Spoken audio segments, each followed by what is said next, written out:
समझाया कि आज राजगद्दी को खाली नहीं छोड़ सकते, तो तुम राजगद्दी पर बैठना स्वीकार करें। पर भरत ने राजगद्दी पर बैठने से मना कर दिया और रानी कौशल्या से माफी मांगी। और अगले ही दिन सुबह सभी मंत्री, माताओं, शत्रुघ्न और गुरु वशिष्ठ के साथ राम को अयोध्या वापस लाने के लिए चल दिए। दृश्य में राम और लक्ष्मण सीता सहित कुटिया में बैठे हैं चित्रकूट पर्वत पर, और उन्हें अचानक जंगल में शोर सुनाई देता है। तो क्या संवाद होता है, चुपचाप होकर ध्यान से सुने।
जैसे ही भरत चित्रकूट पर्वत पर पहुंचते हैं, तो भगवान श्री राम की कुटिया को मंदिर समझकर अपनी चरण पादुका बाहर निकालकर राम जी से मिलने जाते हैं।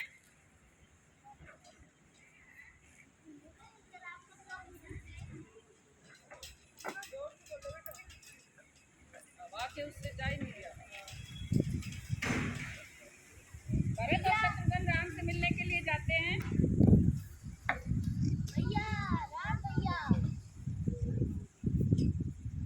मेरे भाई भरत, मेरे शत्रुघ्न। निपट गई राम मेरे लाडली न छोड़ूंगा, जन्मों का नाता मुक्त कभी नहीं मोड़ूंगा।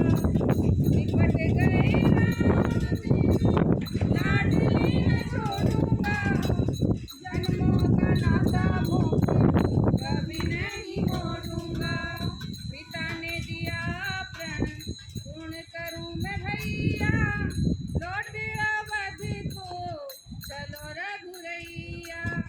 लौटने दिया प्रण पूर्ण करूं मैं भैया, लौट अवध को चलो रघुरैया। भरत रोते सिसकते हुए दर्शकों की तरफ मुंह करते हुए पिता के देहांत की खबर देता है। भैया, खबर कुछ आज ऐसी है कि मुंह से शब्द नहीं निकल रहे, पर क्या करूं? बिना बताए काम भी नहीं चलेगा। हमें इस स्थिति में अकेला छोड़कर हमारे पूज्य पिताजी महाराज दशरथ इस दुनिया में नहीं रहे। नहीं, ये तुम क्या कह रहे हो भरत? पिता के देहांत की खबर सुनकर सभी शोकाकुल हो जाते हैं और माता सीता भी नीचे गिर पड़ती हैं। फिर क्या कहते हैं? पिता आपको रट के स्वर्ग को पधारे हैं, पिता आपको रट के स्वर्ग को पधारे हैं। कपटी है प्राण मेरे जो या नहीं सिधारे हैं, कपटी है प्राण मेरे जो न ये सिधारे हैं। राघव भी रोने लगे लिपट के भैया, लौट अवध को चलो रघुरैया।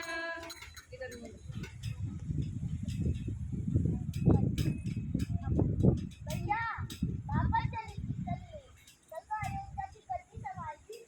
अब पिताजी भी गए, कौन राज करेगा अयोध्या पर?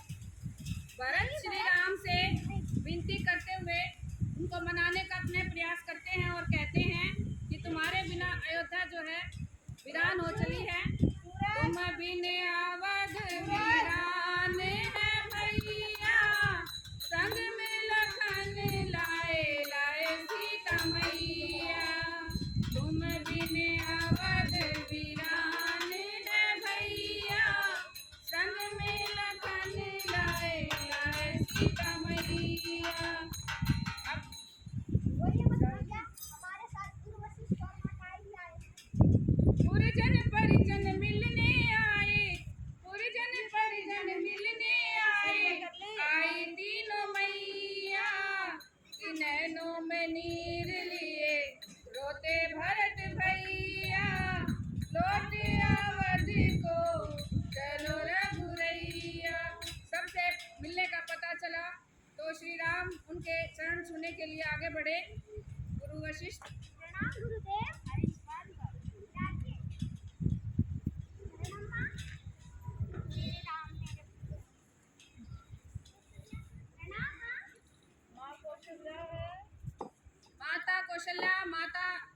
सुमित्रा और माँ कैकई जैसे ही माँ कैकई के पैरों को छूते हैं तो उनको आधे में ही रोक के माँ कैकई उनसे माफी मांगती है।